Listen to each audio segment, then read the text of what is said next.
And I sacrificed my Social Security for my father by not signing the paperwork because he got caught doing something. And all I ask is that he be a good father and try to make sure his son gets the Social Security that he says, my father said that I need it because I'm disabled. He made that statement over and over. If it wasn't true, then he was brainwashing me with my mother. Because every single time my mother said that I needed medicine and I needed all this Social Security and came up with all this, my father went right along with it. But then when it's my turn, it's not important. I don't need it to live. It's not, no, I can work a full time job just fine. Which one is it? So, and not to mention, he shook my hand, looked me in the eye, and made a deal, and then went back on it the first chance he had.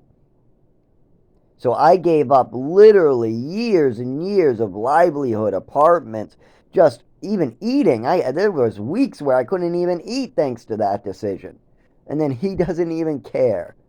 So this is yep. So I keep on trying to make sacrifices for my father because he is my father, but I'm not sure. I always felt like he acted like a father, and he was the one that I really called like my father. He seemed to be giving me good advice and had my well-being. That's what he was concerned about.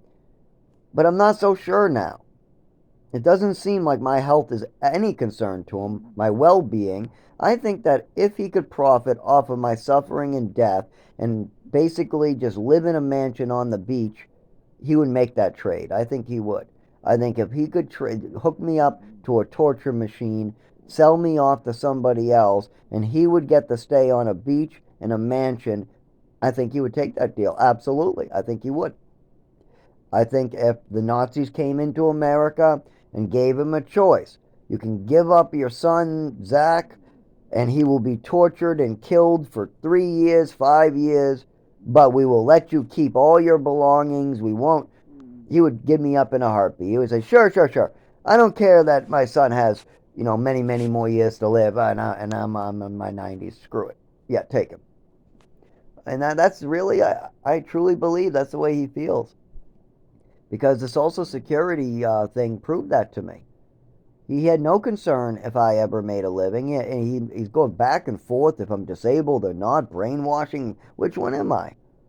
Am I disabled or am I not? Well, now as an adult, now that it's in my hands for the last 13 years, I was able to unwind this mess of a brainwashing I got. I am disabled, but some of the disabilities on my paper aren't real. And also, ODing somebody at 7 isn't normal. They don't call that an allergy attack. When you take a handful of meds and you lose your vision, you lose your feeling, and something changes in your body for life, they don't call that an allergy attack. They call that an overdose. And then I also learned that giving extra medicines like Epicac full bottles, that's not normal either. Giving lots of medications and finding out that your kid has coordination issues and problems moving his body right after an overdose as your son starts mentioning this overdose to doctors, and then you totally just take him out of those doctors, put him in ballet, and then move to Texas, that's not normal either. Then putting me in a program in New Mexico that clearly has a lot of problems, that cost a lot of money, that has rattlesnakes and ant hills, and I mean, it's nothing like what it is today. I mean, when I was there was nothing but a shack. He couldn't imagine that was good for me. There's no way that anybody in their right mind could imagine that that place would be good for their child. And then when they say, "Oh, we'll let you see your son for 30 minutes or 1 hour once a month. That's it. You're not allowed to see your son any more than once a month." That seems very suspicious too. Then I get out of there and I tell him about all the awful things that happened to me, and he recoups the losses. He doesn't even plan for his child's future. Meanwhile, his wife is already making plans to destroy my health. This stuff I can get over. All the money being taken, money is something that you just use to live on. If you can get sufficiency, then you don't need any extra. That's forgivable. But I'm starting to believe that maybe he wasn't all Dodo-like in all this. Maybe he wasn't spacing out while my mother was beating me with a ruler in the other room. Maybe he did know that that crazy talk from my mother was affecting me. Maybe he did know that mom was drinking booze in the taking it out of the basement and blaming it on me. Maybe he knew that she was taking pills out of the closet. Maybe he knew something was wrong with his wife and I was an excuse so nobody would find out. I assume that that is not true. I assume that my father's a good person that cares about me. But I'm starting to wonder, I really am.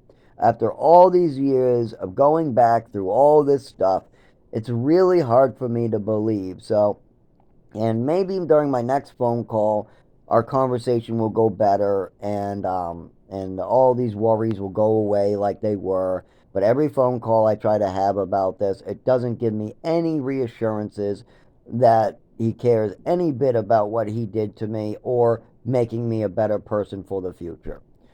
Um, yeah, I could keep going on about my mother poisoning me and destroying my health. I could give you a whole list. But we're going to be doing that as well, and I only got 12 seconds left on this one. So we're going to cut it short. Hopefully, I'm wrong about my father. I know I'm right about my mother. I know I'm right about certain doctors. I know that a lot because I actually have clear memories. I mean, if somebody says that they gave you a full bottle of Epicac, you see the full bottle of Epicac go in an 8-ounce cup. Nothing else gets put in it. They force it down your throat. Then they remit it for 13 years. You know you took extra Epicac. You know you took it. You saw it. You heard it. You knew it. That's a fact. Same thing with the overdose. The only part I didn't know is it wasn't called an allergy attack. My mother was lying. That part is new to me, that she was lying through her teeth. Allergy attacks do not last and cause these type of seizures or shakes or you can't move your body. You don't get an allergy attack at 7 and then you keep bringing it up to the doctor for 15 years because you're still sick. That's not that's not a thing. That part I didn't know. But I did know I lost my vision because my vision went out. I did know I couldn't feel my body or stand up. I do know that I wasn't able to talk, move. I do know I passed out on a pile of newspapers. I do know my mother made a phone call and then they probably, I don't know this for sure, but they told her to do something. And then she came back in the other room and said, they don't know what they're talking about and left me to die on a pile of newspapers. I know that these are facts. I know my father sat there while all this was happening with me by his side as I was dying. And then I finally recovered and woke up. Now, luckily, I didn't die that night, but boy, I've been shaking ever since, and I've been suffering ever since. Something changed in me that day, and I don't like it, and I want to know what it is, and I'm tired of waiting.